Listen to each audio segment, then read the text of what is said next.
অশোকনগর বিধানসভার বিধায়ক হওয়ার পাশাপাশি সামলাচ্ছেন উত্তর 24 পরগনা জেলা পরিষদ। হ্যাঁ, তৃণমূলের ডাকাবুকো নেতা নারায়ণ গোস্বামীর কথাই হচ্ছে। ইতিমধ্যেই সঙ্গীত চর্চা এবং নাটকে তার পারদর্শিতা দেখিয়েছেন নারায়ণ গোস্বামী। উত্তর 24 পরগনা জেলা পরিষদ সামলাচ্ছেন সহজাত দক্ষতায়। পাশাপাশি অশোকনগর বিধানসভার গুরুত্বপূর্ণ বিধায়ক।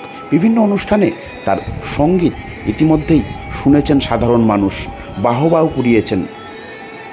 অভিনয়ের মাধ্যমে ইতিমধ্যেই সুনাম কুড়িয়েছেন নাট্য ব্যক্তিত্বদের।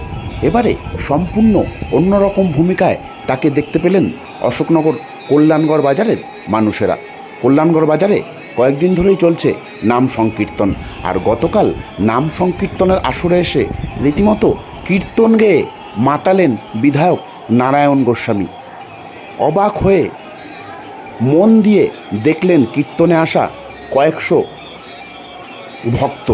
নারায়ণ গোস্বামী শুধু গাওয়ার জন্য গাইলেন না, রীতিমতো মিনিট 10 ধরে যেভাবে বিভিন্ন অঙ্গের কীর্তন শোনালেন তাতে মুগ্ধ হয়ে গেলেন সাধারণ মানুষ থেকে বাজারের ব্যবসায়ী সকলেই।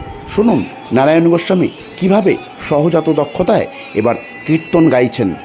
আমার খবর বাংলার নিবেদন।